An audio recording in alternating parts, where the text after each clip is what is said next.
The year was 2027. Advances in biotechnology were helping people improve their physical and mental abilities to an amazing degree. Provided, of course, they had enough money. A new breed of people was emerging, half human, half machine.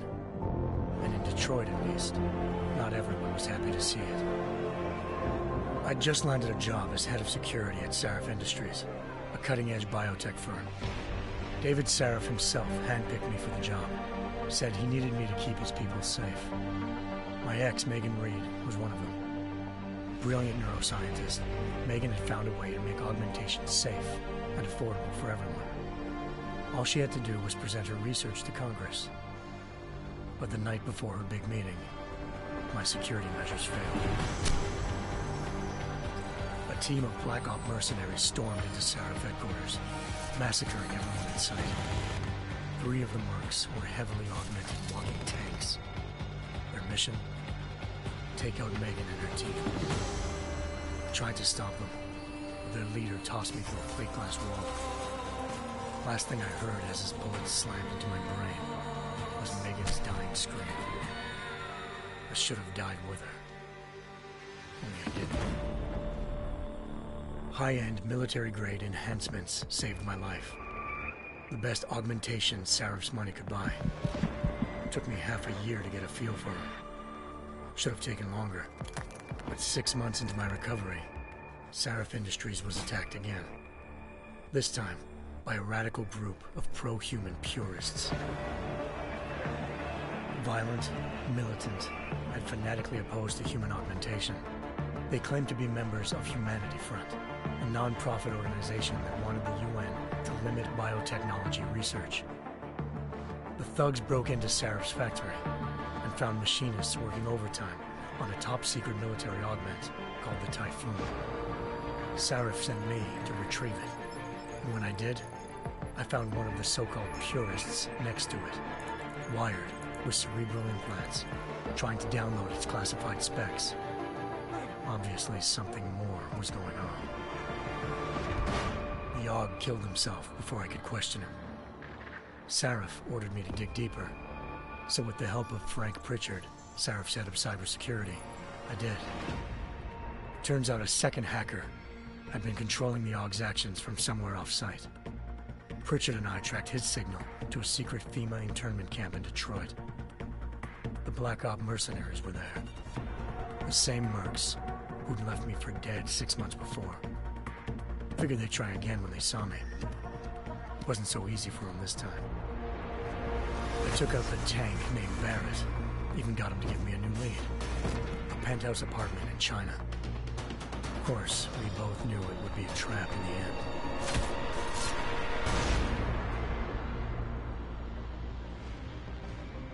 Hengsha Island, China. Home to a city so crowded, they had to build a second city on top of it. Trying to find clues in Hengsha wouldn't be easy. Lucky for me, I wasn't alone. Farida Malik, Sarif Industries' ace pilot, had lived in Hengsha before. A good person to have on your side. She knew enough about the place to get me around. Malik dropped me in the lower city, close to the penthouse Barrett had told me about. Bell Tower Associates, a private security firm under contract to the Chinese government, had agents tossing the suite when I arrived. Just not for the reason I'd been expecting. Turns out the man who lived there was a criminal hacker named Van Bruggen. The same hacker who'd been remotely controlling the AUG in Sarif's factory. Van Bruggen's panicked decision to force the man to commit suicide had been a mistake. Now his mercenary partners were gunning for him, and I needed to find him before they did. Locating Van Bruggen meant playing nice with the Triads, Henksch's organized crime lords.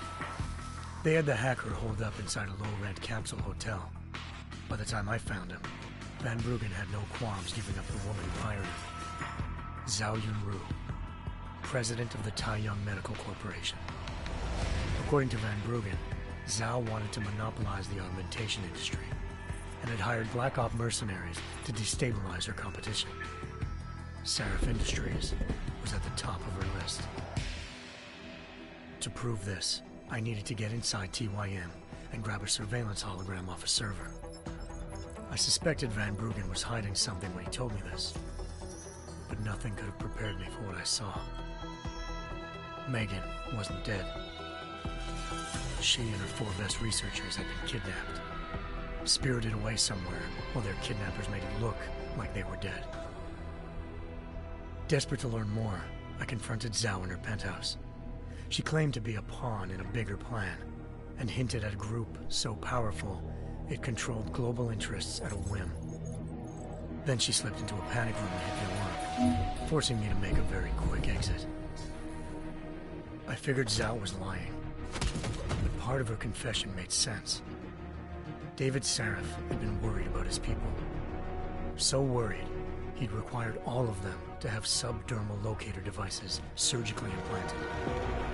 The GPOs would have been broadcasting the day of the attack. But Zhao said a single call to Picus, the world's leader in global 24-hour satellite news, had turned those signals off. I needed to fly to Picus headquarters in Montreal if I wanted to learn more.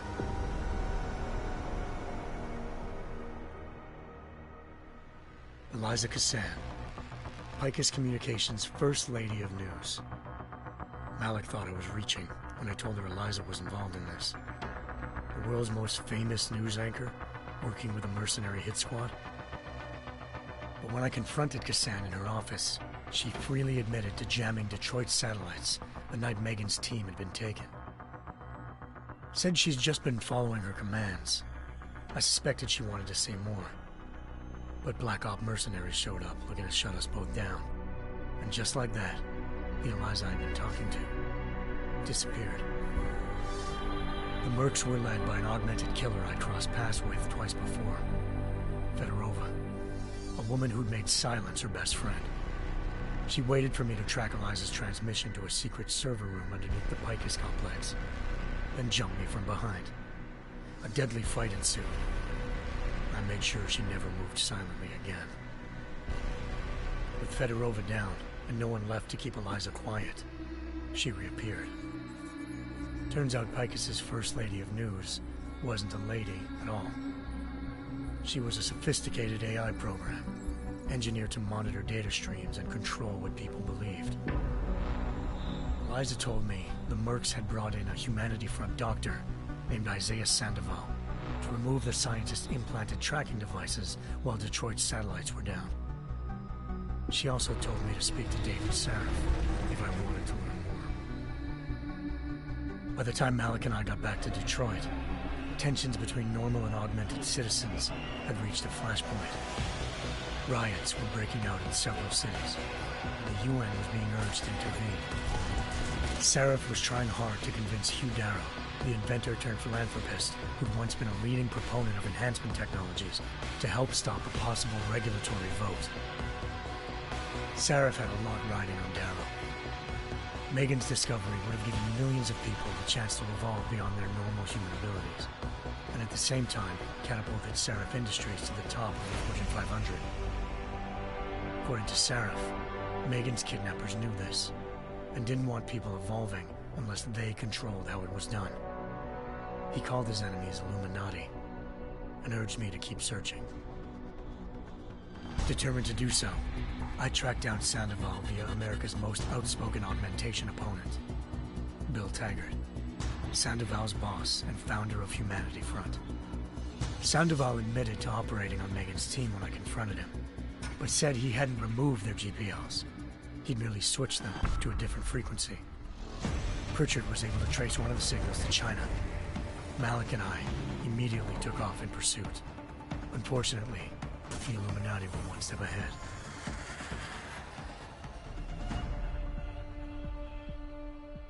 Ambushed. Shot out of the sky by Bell Tower Associates, seconds after entering Hengsha's airspace. Malik's piloting skills saved me. After a tense and bitter struggle, I escaped into Lower Hengsha. The tracking signal I was following led straight to the Triads, or more specifically, to the augmented arm of Tong Si-hung, leader of a gang of augmentation harvesters. Tong said they'd taken the arm off a corpse, which Bell Tower had left at their door, meaning at least one of Seraph's scientists was dead. Maybe not the rest of them, though. Tong pointed me to a port used for human trafficking and helped me slip aboard a Bell Tower ship. It was sailing to Rifleman Bank Station, a military base in the South China Sea. Bell Tower was holding kidnapped civilians as prisoners there, and using them to perfect the Hyron Project, a human-computer interface that left most of its test subjects dead. My search for Megan would have ended then, if not for a mysterious ally named Quinn. In exchange for my help exposing Bell Tower, he slipped me aboard a second ship headed to Singapore and an Illuminati-run biotech facility called Omega Ranch.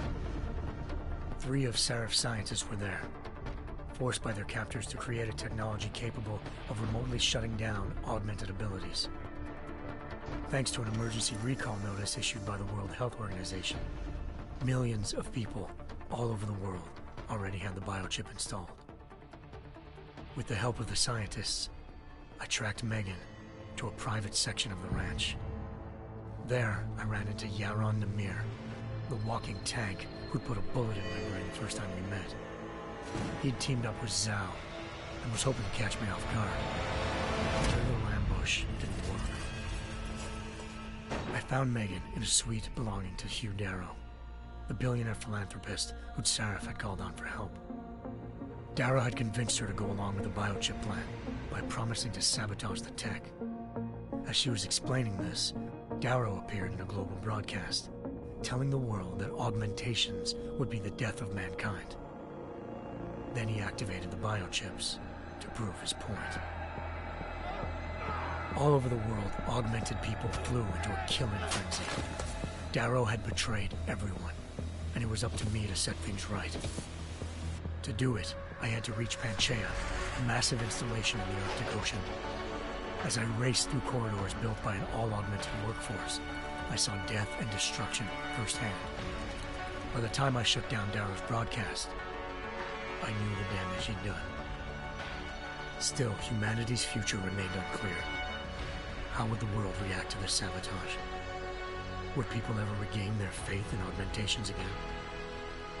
What would be the Illuminati's next move? Only time could give us the answers.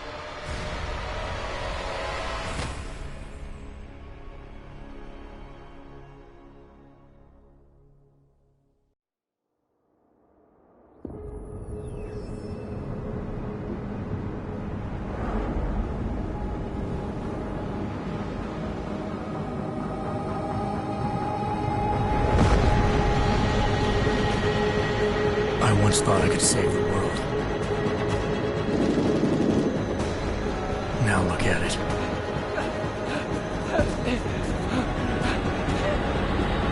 In yet another augmented terror attack, 251 passengers aboard Sister Airlines Flight 451 were killed when an augmented passenger broke into the plane's cockpit and ruthlessly butchered its flight crew.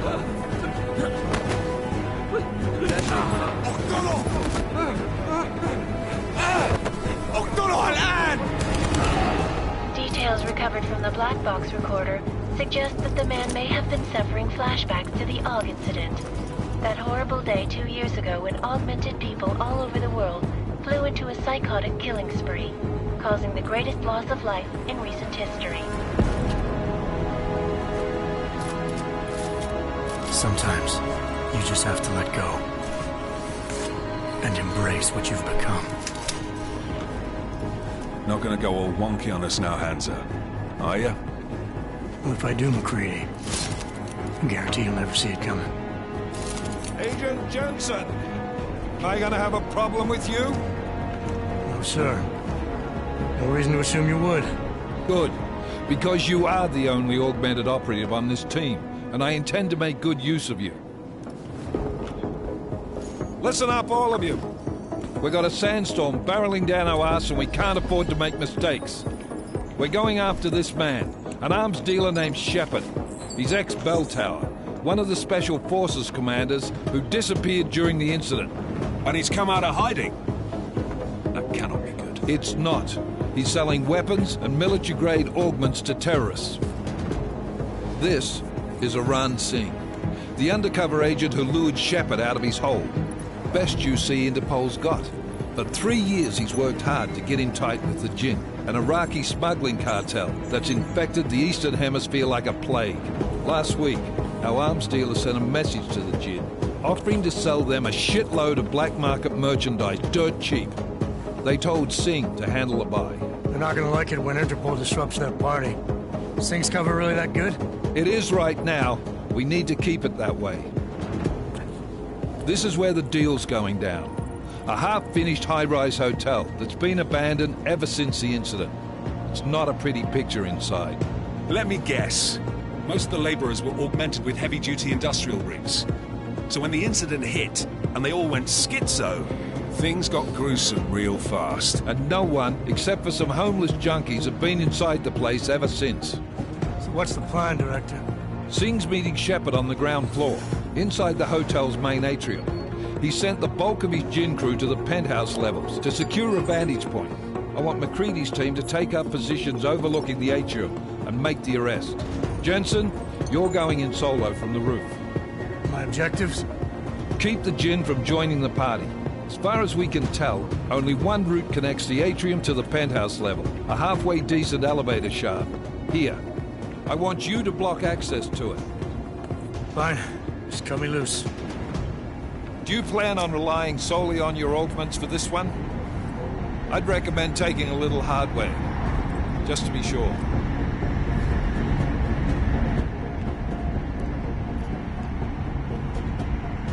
I'm not leaving my 6 exposed. Give me something lethal. Your call, but Singh's undercover in all this. So watch your fucking sights. What about range? There's lots of wide spaces and high ceilings in there, but a number of tight and constrained rooms too. So it's a crapshoot, really.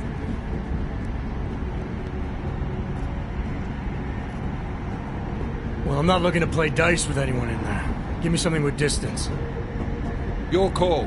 Less chance of being seen and compromising Singh that way. One last thing, Jensen. Singh said the Jinn are using some sort of portable Wi-Fi device to boost communications. He's got a better chance of maintaining cover if you disable it. I'll keep an eye out for it. But aren't we on the clock here? You said there's a sandstorm moving in. There is, and we got the intel on this mission at the very last minute. So we're scrambling a little. If it comes to it, your #1 priority is keeping the Jinn out of that atrium. Copy that. Time to put away your heavy thoughts, gentlemen. We're approaching the target building. You're up first, Jensen. Let's do this. Task Force action. This is Knife Leader. Engage Hush drives and descend to Angels 1-5.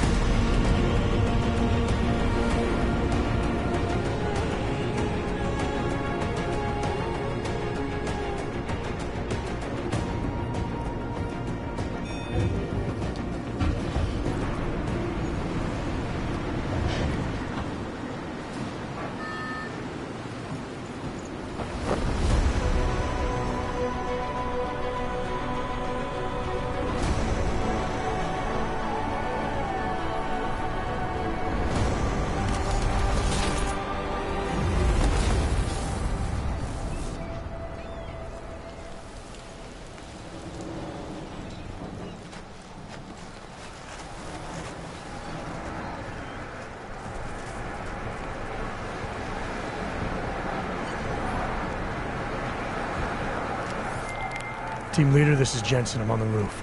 Solid copy. Move into the building. The access route you need to block is at the far end of the penthouses. And keep in mind, the direct route might not be the easiest one. Roger that. McCready will advise once his team is on the ground. Miller out.